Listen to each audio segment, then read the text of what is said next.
Toronto Town, and then for Cooperstown and Sydney, we can move both of those items to the consent agenda, and we can move on and talk about the 2 transit buses. Right. Yeah, so Don, you were asking if our match is 10%, that's correct. It's 10%, Yeah, right. so FTA pays 80%, DOT matches 10%, and we match the other 10%. So there could be questions about that, but I don't think there will be. So For this for the particular. purchase. So I actually had a question. Okay. And that is about finding replacement buses that would be are sustainably constructed in terms of maybe electric, or I don't know, sort of where the technology is at the moment necessarily, but is there a way in which this could be understood as a green purchase, or have that kind of use that kind of framework in thinking about them? Dave, do you want to take that? At this time, Yes. the infrastructure is not there for that. We've looked In the into city? it in the city, Uh-huh. or even readily available to where we need to charge it. Yeah. For electric only. Electrical. Is there hybrid? And the price is substantially more, Uh-huh. substantially. You're talking a $600,000 bus is now 1.2. Yeah. So, cost effective, and from what I've seen, the technology isn't quite there yet for transit buses. I mean, I know the smaller ones, we've talked about it, but for the transit, being that we are in the city of the hills, Yeah. and we are required to maintain, we have climate control in these buses where they have to be maintained at 70 degrees, hot or cold. They use a lot of power. Yeah. So they're just, we haven't seen where the technology's there yet. I'm hoping that in the next round of, that is to be replaced would be, there's 9 buses. So that time I would like to see us in a point where we have some infrastructure that could possibly make some of those. Yeah. And also, I don't know if you want to share the story, a municipality did replace all of their buses with electric buses, and then the company closed, and they had millions of dollars of these electric buses that could not be serviced. 9 million. So I don't know if you want to share that. Yeah, and that was TCAT, Yeah. Thompson.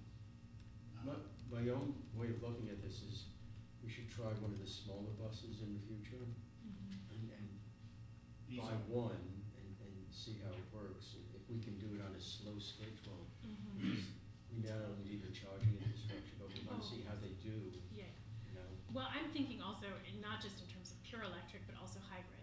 Oh. There's a possibility for hybrid buses. The hybrids are, like I said, they're problematic issues.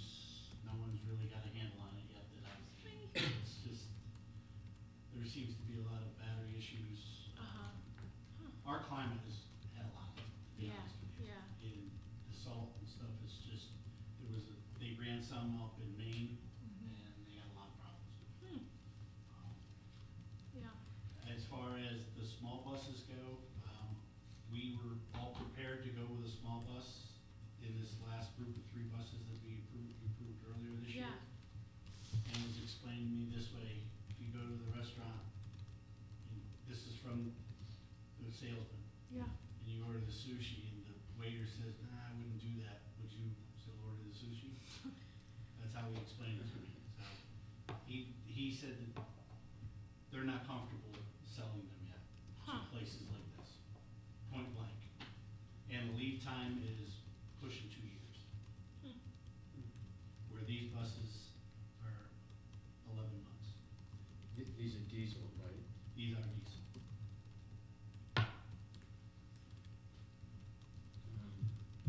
I think the going other vehicles in the city fleet could be converted to electric faster and with more established technology. Yes. You know, automobiles and. Yes. I just know, for example, I mean, my point of reference is, outside the U.S. that there are options, but, maybe not here yet.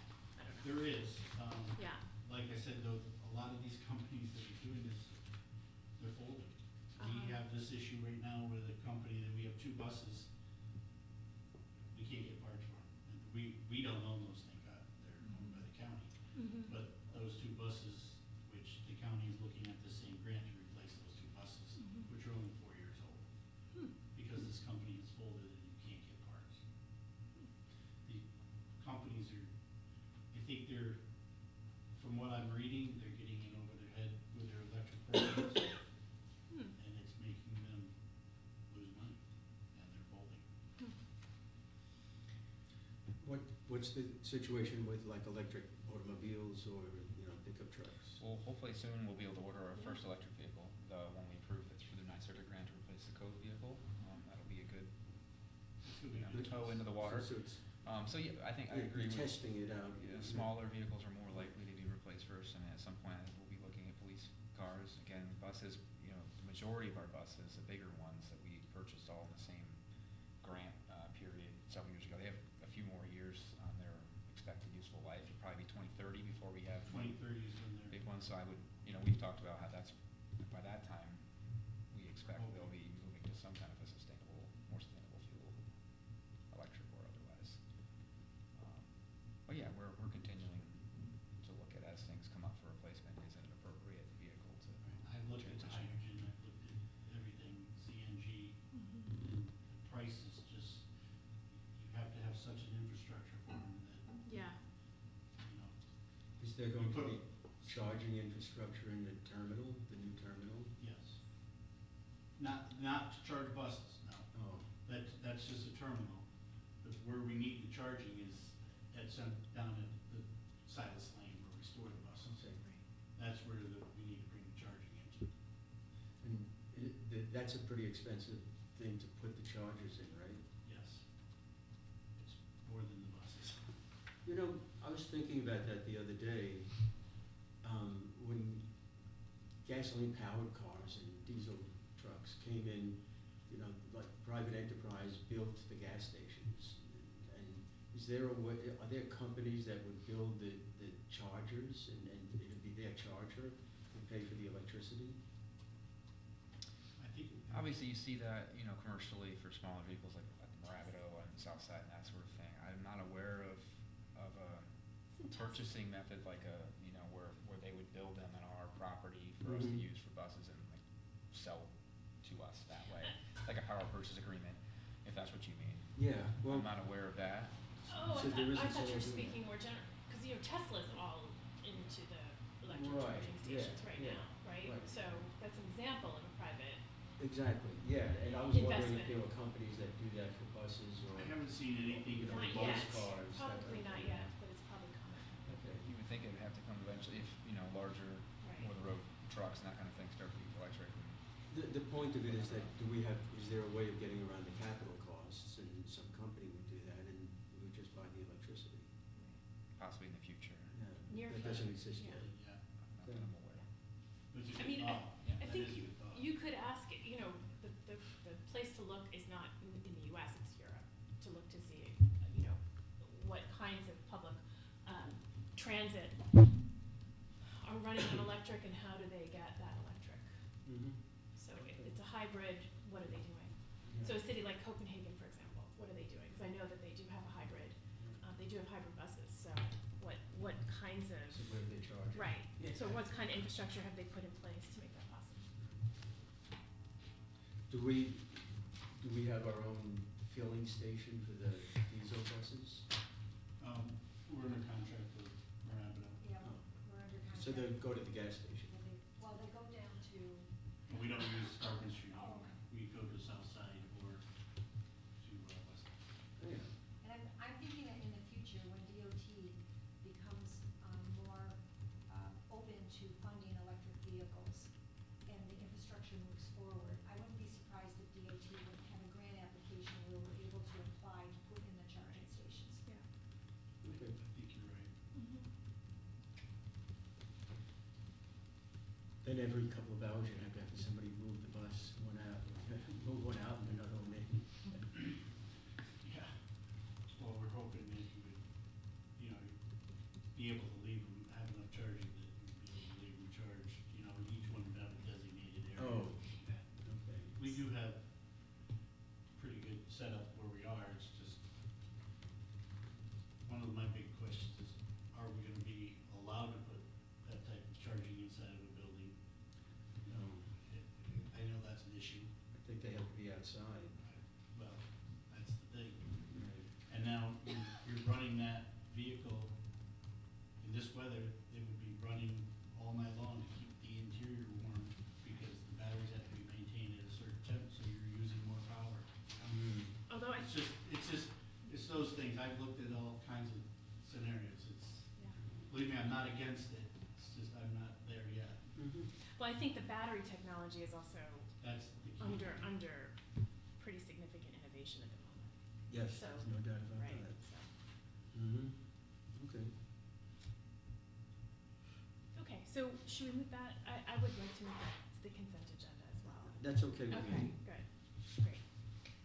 All right, so our next item, we get into now, let's see, fire apparatus repairs. So one was like 30,000 and the other one, Here it is. what are they, the two, there's two, right? That one was like 17-ish, and I think the other one was 36. 34-ish. 37. I mean, my feeling about that is, work's already done, right? We have to pay the bill. It's just how to pay it. What's that? It's just how to pay it. And just so you know, when we were at the fire station, earlier this summer, the chief was showing us the different repairs that needed to be to the trucks, so I I'm asked. sorry, I didn't hear what you said. He asked, he was showing us the different repairs that, on the trucks that needed to be done, so I had asked the chief, give us a list to get all of the trucks up and running and repaired, so they can be dependable until the new fleet starts to come in. So this is a result of that, and he had, two of his engines thoroughly, I wanna say inventory for repairs, through this company, and so we're trying to get them so they're dependable for the fire crews. It's very detailed, right down to a screw, I saw there was itemized on that. And just to be transparent, we still have one more to go, and we quoted $7,000 to do that, but based on the budget, I'm trying to hold off to 2025 to make those repairs. Okay. Because we bumped up the line item for repairs from 30,000 to 60,000, so hopefully we'll have some wiggle room to be able to get that done. Yeah. We gotta pay the bills. Yep, exactly. All right. So we can move that, I think, to the consent agenda as Mhm. well. Okay, so our next few items here are, do we have the budget transfer, the operating budget transfers? The review of budget transfers, do we have that included? It was, yeah, it should be right after the next page. It should Yeah, be. it's in here. I think there's 20-something pages. I'm not sure if they were. Did you print or, I did. did you print the whole thing? No, that copy of the board is Okay. in your email. That's the part that's in my email. I looked it over briefly, it looks fine. Great.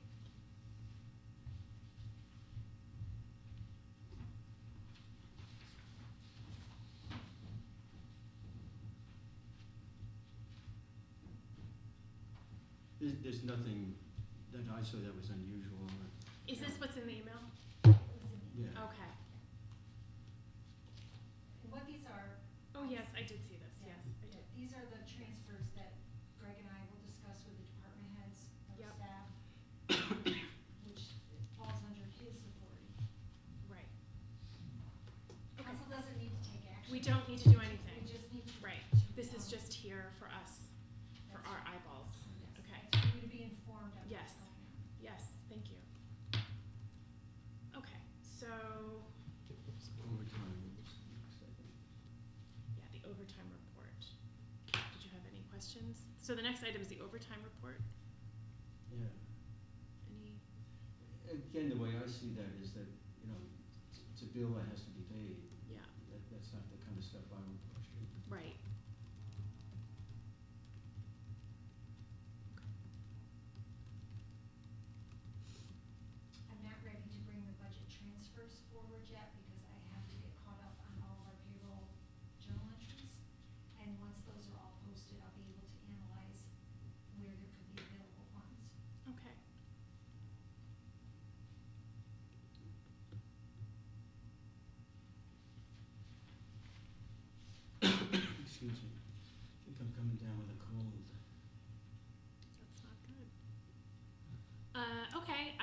any questions here based upon what's been presented, so I suggest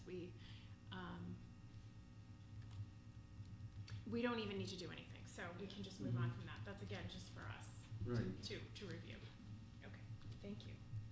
All right, so the last two, one is the upcoming fee schedule, which actually did have quite a few notes, Mhm. and then the last is the purchasing policies and procedure manual.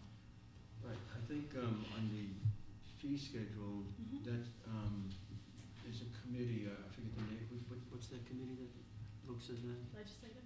Is that the legislative committee? Well, typically, it would go through the finance committee if we're just changing like amounts. Mhm. Legislative had looked at some of the fees and recommended eliminating some entirely from the code, and we've done that.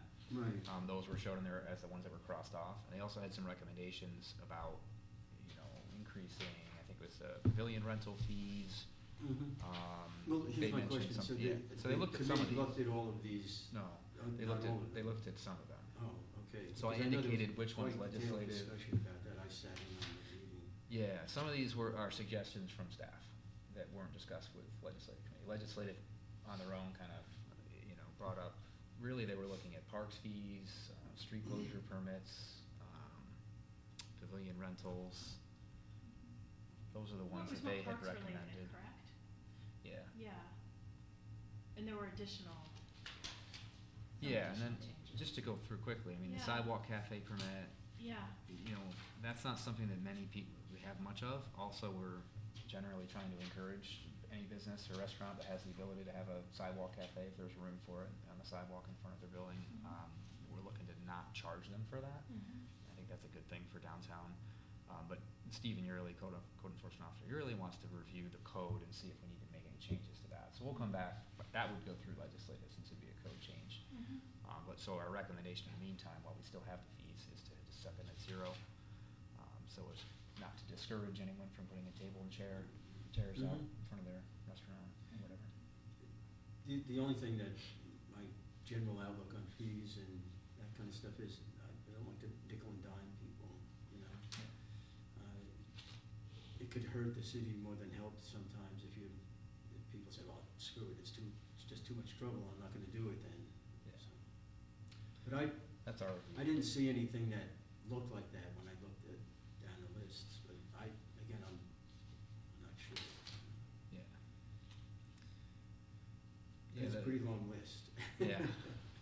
Yeah, the charging station fee, as explained there, we just think there's a better structure to that, rather than just saying a certain dollar amount per hour whenever you're plugged in. We think there should be a base amount per hour when you're plugged in, plus a variable fee based on the cost of the energy. So if prices go up or down, or Mhm. if demand changes, if the station's utilized 100% of the time, then our price, we could probably increase it and get a better return. Or if it's not utilized at all, maybe the price is too high, we need to adjust it down again. So I think it makes sense. And we only have one in Dietz, right? Yeah, That's right the now only it's got one? 2 ports, but just one Yeah, charger. it's We'll just have that one stop 6, so spot. 12 ports in the new parking lot when that's finished Mhm.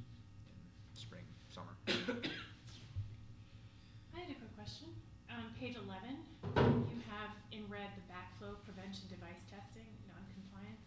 Yeah. That's for members of the public who would like to have this testing done, is that correct? That is, so our code requires certain water users have to have backflow preventers Mhm. installed. So once you have one installed, it has to be tested by a certified tester, certified by New York State Department of Health Mhm. annually. Mhm. They have to submit those results to the water supplier, Mhm. us in this case.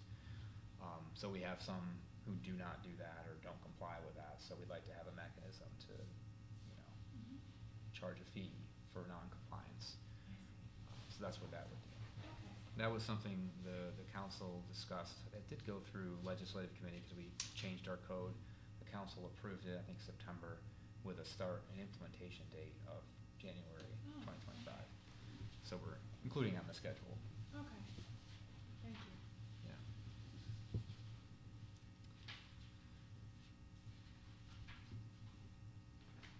And I've marked all the red portions of this, these fees. Those are the changes that have been made, correct? Yeah. Yeah, and the memo, we put a Yeah. bullet for basically Yeah. every big change. I didn't put put a bullet Yeah. for everything that was crossed out. I sort of Yeah. just generally said, like, I think there's like circuses and billiard halls and that sort of thing. Right. Those are the ones that the legislative committee identified as Right. not being necessary. They've already been removed from the code by the council, so we're just Mhm. gonna take them off the fee schedule. And so what was eventually agreed upon with the civil service exam? Is that something that we needed to have further discussion with of council about? So that was something that Dave Corey had, I think, explained that to a finance committee August or July. I Yeah, can't remember July. exactly when it was. Yeah.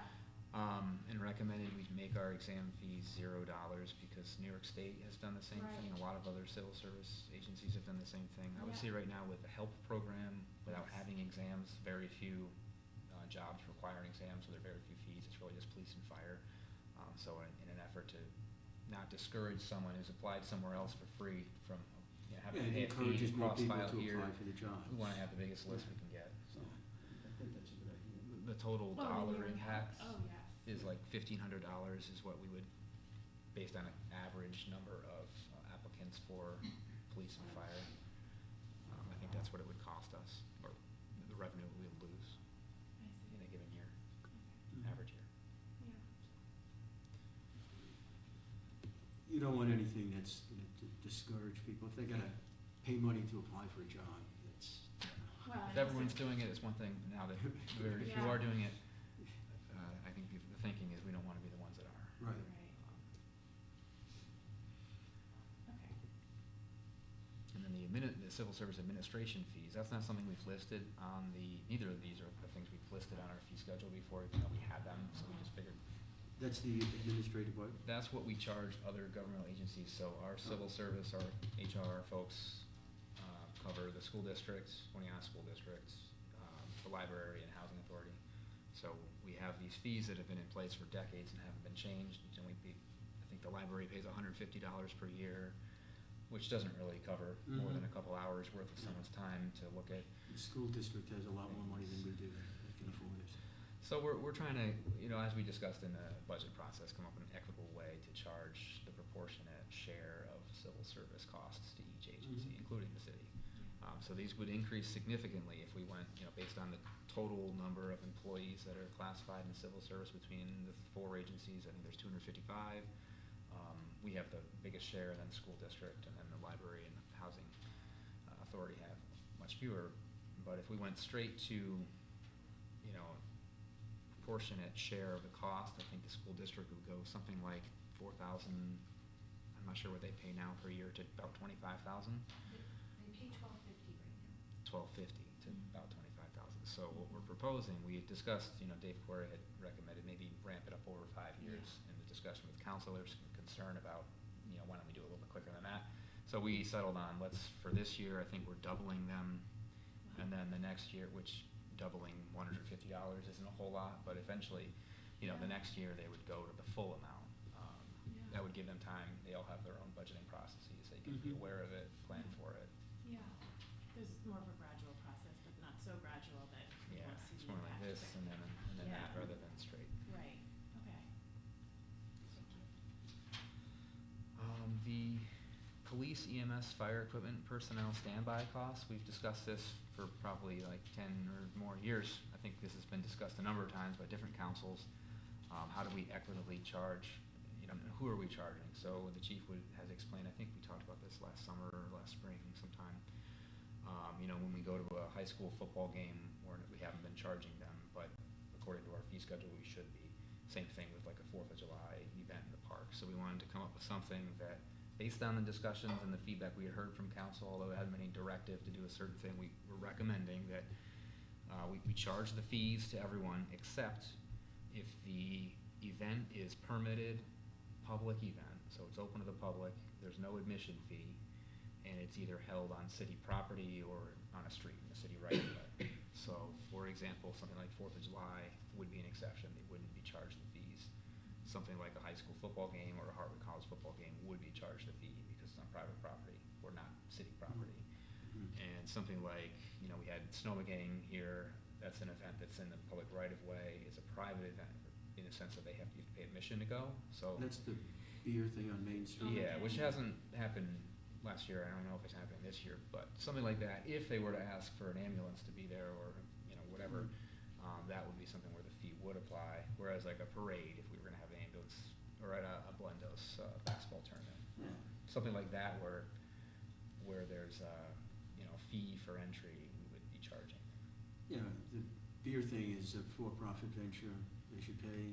If it's the Fourth of July parade, that's a public parade, you know, who are you gonna charge? Yeah, it makes sense to me. Yeah. The animal shelter fees are what we discussed in the budget process. Yeah. So it kind of an increasing first offense, second offense, third offense for having your dog caught and put in the shelter. To pick them up again, you gotta pay.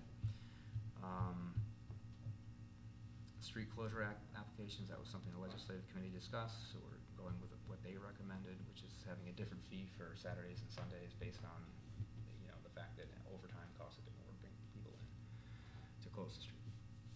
Just a quick question about the animal shelter. Yeah. It was originally, it was $60 a night, and now we're doing this graduated 50, 150. The 60 per night is still It's is still the same. That's the boarding fee. I see. The impound fee, so Oh, if yeah, your dog is caught processing. 3 times in a 12-month period, you'd Yeah. pay the higher fee was $250 Yeah, to pick them up, okay. whereas the first time is $50. 50. And that's what we had talked about in our council Mhm. meetings. Yeah. Right. Coco escapes occasionally, but the neighbors catch her. No fee involved. Well, the neighbors might have to start charging a fee. $25. Community garden, that was not something any committee discussed, but just based on the fact that that's a very popular amenity that we provide, and there is some costs associated with maintaining it. To show you that this has been an increase See. here. I just wanted to show you, since you don't have it in front of you, this has been the increase, just so you're aware. Mm. But Greg, this is what Greg is going over. Right, Right. yeah. No, I remember seeing that. Yeah, Yeah, it's, you don't object, do you? I don't, I mean, It's, it would be, it's significant yes, for gardeners. it's for a 12-month period, correct? Yeah. Right, if you run a plot now, I think it's $25 for a city resident, Yes, and it'd be it would 50, just so it's a be- double, Right, 25 to 50. right. They are full, I think there might be a waiting list. Or, The community garden plots, there's quite a few, I think a lot of there was a interest, I mean, waiting we could expand them if we had the funds to do so, yeah, so. that's something for quality of life committee to talk about, maybe. We did get, I mean, I don't know if you remember where we got a grant, Encourage people to garden. 3 years ago, It's- Judy, maybe? Still longer. Longer than that? A COVID. grant. We had a grant that just almost doubled it, I believe. And then last year, I submitted another one, we did not get that one. Oh, It's getting super competitive. because everybody wants to do community Well, garden. you really have to tie it now, the funding agencies really want you to tie it into, the food scarcity. So Oh. you really have to link it strongly with organizations that are growing food for their I see. people that they're providing services for. I And we see. do a little of that, but, you know, we couldn't compete with these big gardens or with the gardens in the bigger cities with Yeah, all the food that they're trying to produce. I see. So for this would be for nonprofits that are working with, like, unhoused or? Yeah, so like we have a few, over the years, we've had, different nonprofits rent some of the beds. Mhm. Or they take the surplus, if they don't rent the actual bed themselves and grow, Mhm. they'll take surplus. But our numbers for that in 1 or 2 beds out of however many beds we have Mhm. is not hitting where some of these other gardens in New York State are. Mhm. So we'd have to do a lot more thought about that. Mhm. I'm thinking that it might pay us to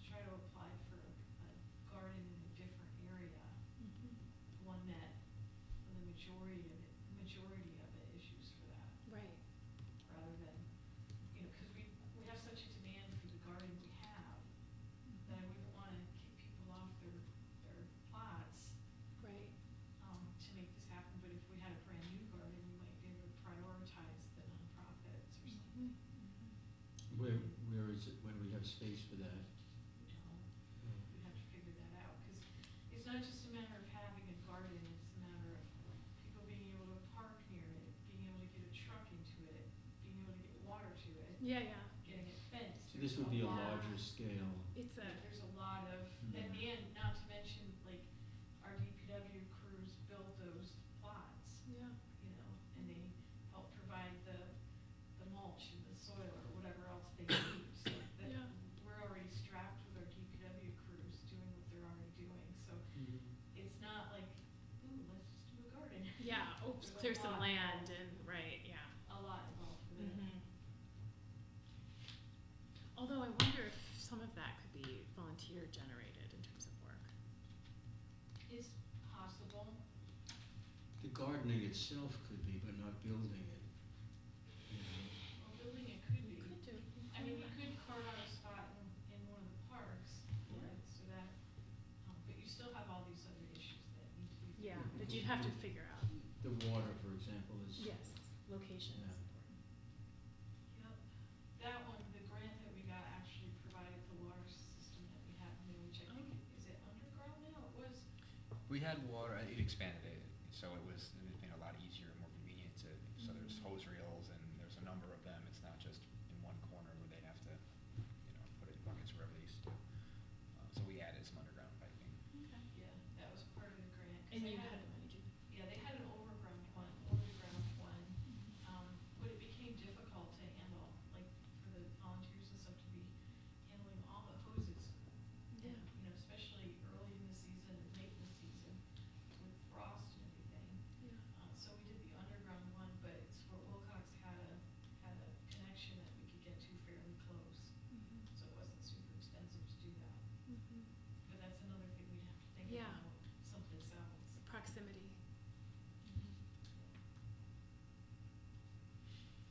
Mm. Though Yeah. a good thought process potentially. Yes. Yeah.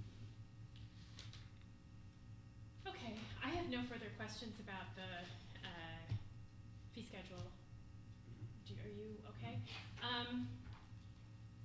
Just wondering, we should just move this all to consent. I think think that so. could go on to consent. I think so. I think so too. So let's move that to consent. Okay. All right, our final item is the purchasing policies and procedures, which is an annual, reviewed annually. And let's see. I marked where there were slight changes. So I know that there seems to be a change on page 4 with the contracts for public works. Yeah, so that, Chris Yacobucci, our Public Works Director in particular, I mean, Public Works issues the most POs of any department just because the nature of the work. But given inflation, I can't remember, Ginny, if you know off the top of your head, I don't know, when we increased to $5,000, the current limits, it was maybe 10 years. So we haven't really changed these limits in a while, and just Yeah. given inflation, there's Yeah. not much that is within that range, Yes. so increasing a little bit, I think, I agreed made sense, and Yep. John Janet's the purchasing agent, Ginny and I discussed it yesterday and agreed to increase that a little bit. And it's not a huge amount either. No, it's Right. so The from increase 5,000 to to 7,500. Mhm. Right. Yeah, Yeah. so that- Yeah. And these, just a little background, like these, the three categories, the commodities and services, the public work, and the professional and consultant services, which Mhm. are defined further down. But the state has a limit, so for public work, anything $35,000 or more has to be competitively bid. Uh-huh. Anything, all these other, limits below that we've defined as a city are completely up to the council. You don't have to have anything below $35,000, technically, according to the state, but we've established, and most municipalities have some other limits that they establish themselves, so that's why we're able to do that. Similar with commodities and services, 20,000 or more, subject to competitive bidding. The state has no requirements for competitive competition for professional and consultant services, but the city's established 20,000 or more RFQ or RFP.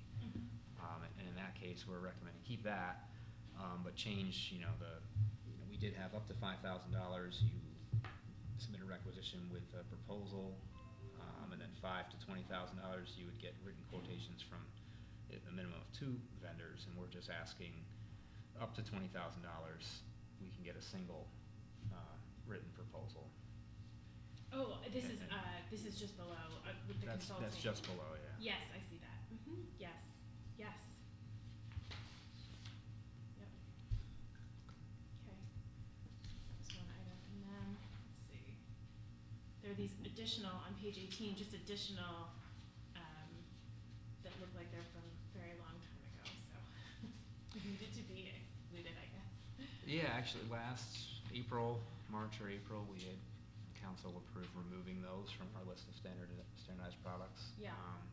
So we're just updating the document Yes, accordingly. to get rid of the stuff from the 70s.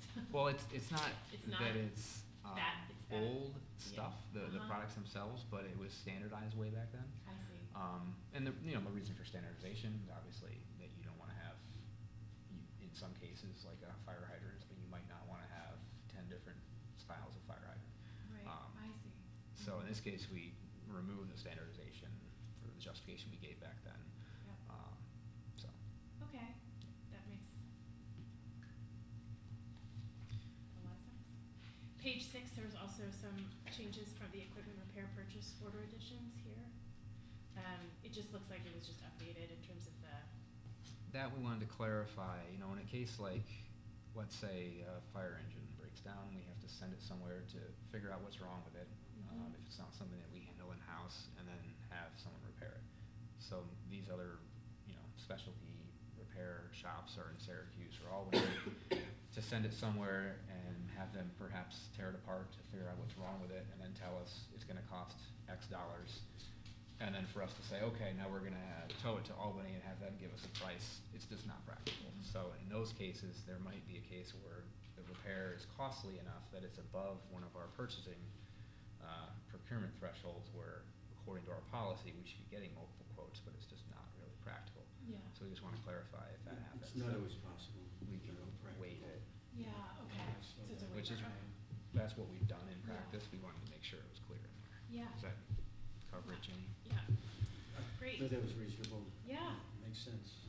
So I'm fine with moving now to the consent agenda as well.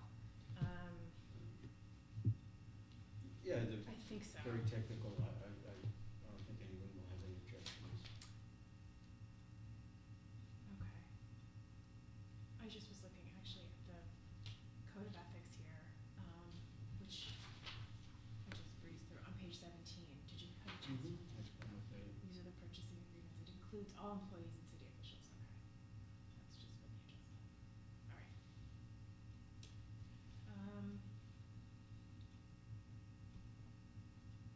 Yeah, I think that's fine to move as well. Okay.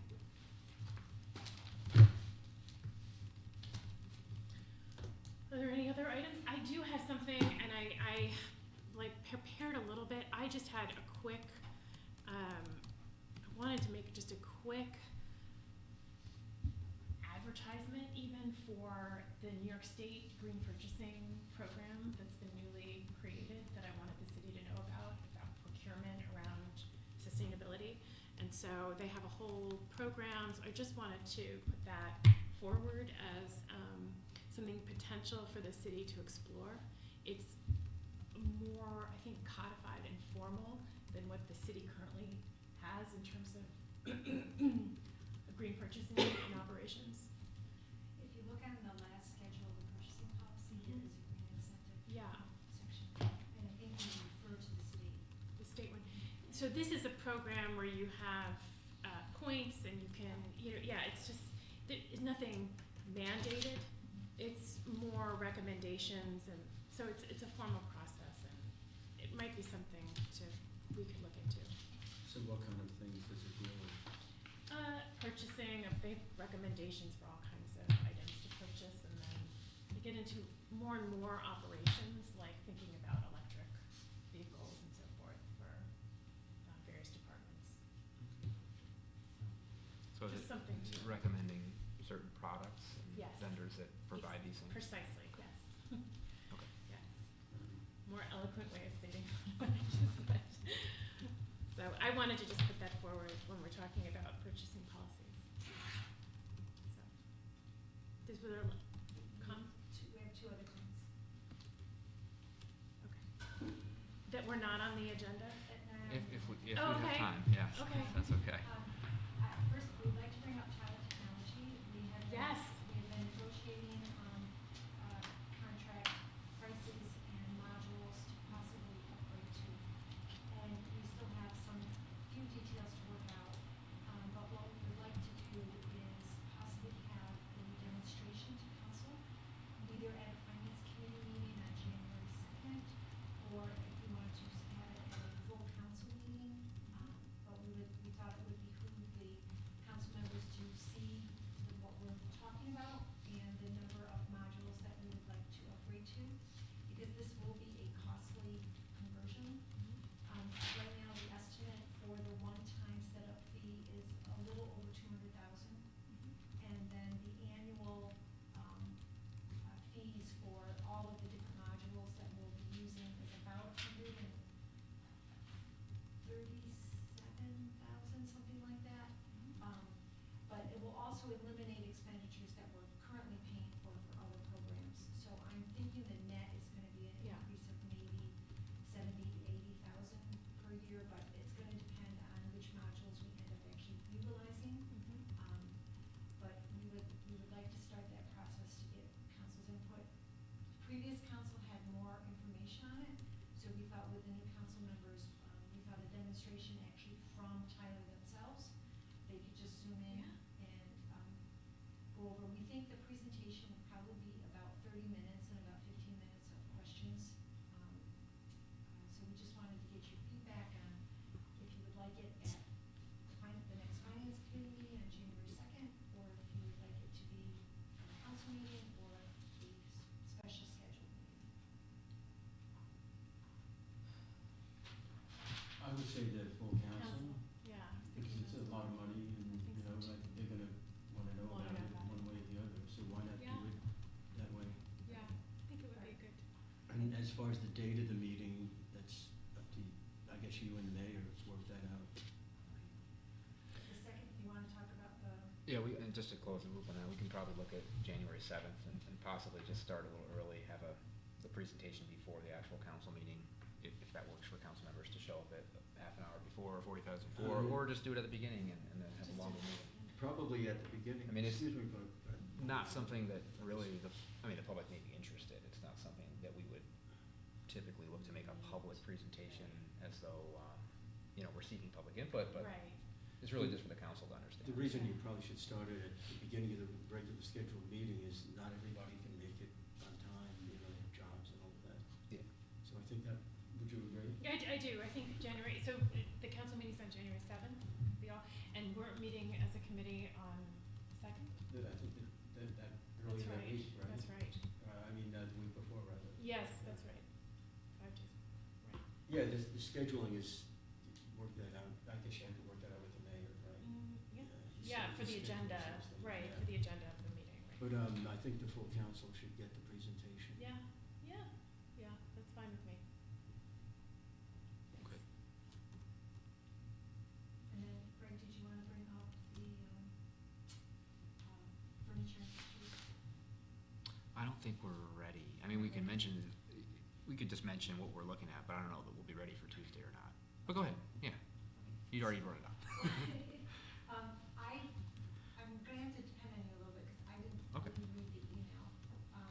I can do it if you want. Okay, Okay. thank So what she's referring, so at the transit hub, we need to furnish the transit hub with furniture, Mhm. desks, tables, chairs, I think some monitors, some whiteboards, and things like that Mhm. that are not something that the contractor provides. So we purchased these off of a state contract bid. So we've priced that out, and it's around $100,000 for everything that needs to go in. So we would need to approve a contract through the council. Don't we have a lot of that already? I'm not sure if we're bringing anything over. I think some things are being brought over from where we're at now, but there's a lot that needs to be replaced or upgraded. I think most of it is gonna be new. I'd have to, Dave Fotoning left, but I'd have to ask him what exactly is being brought over. But essentially, this is something that's included in the project budget. It's a matter of executing a contract, even though it's not something we have to bid because it's on state contract. It's over that So $35,000. what are you bid limit. asking the council? It's over $35,000, which is the bid limit, so we have to, award a contract with council approval, so I can't just do it. The question that we have, I think, is whether the pricing is gonna increase after the first year. So we just got this final proposal today, so we haven't fully reviewed it and said, okay, it's ready to go to council yet. Outside chance that happens and we're good to go before Tuesday, perhaps we'll bring it forward if we hear from them that, oh, there's gonna be a price increase after the first of the year, if we can save the city some money, and we're comfortable moving forward, we'll bring it forward maybe, as like a supplemental agenda item, but if we're not ready, we'll just wait until January. So that's why it wasn't on the agenda today, because we weren't expecting it to be.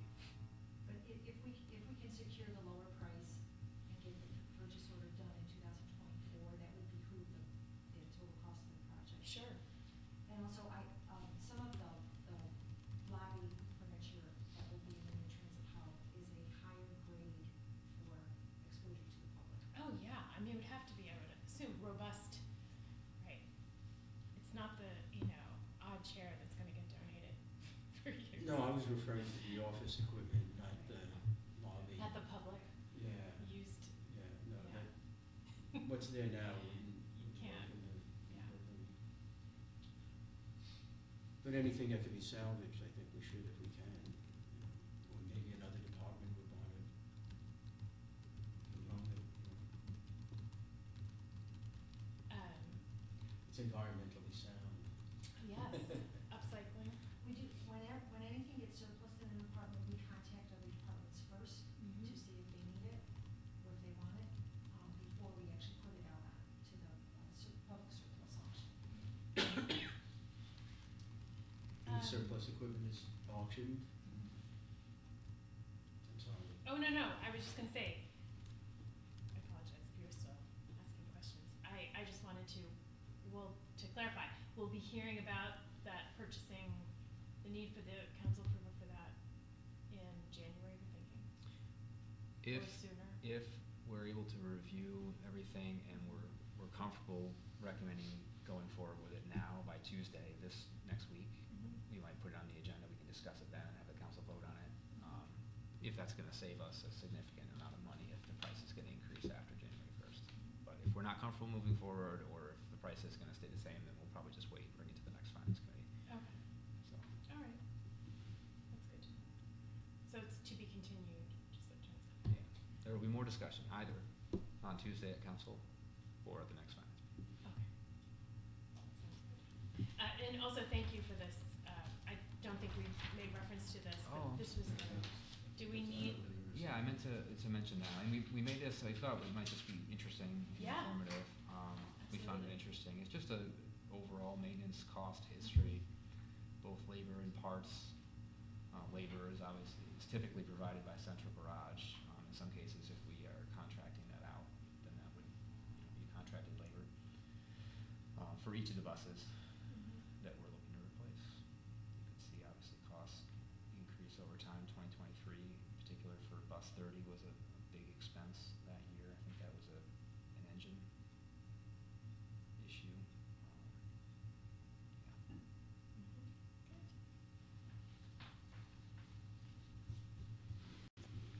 thank you for including this.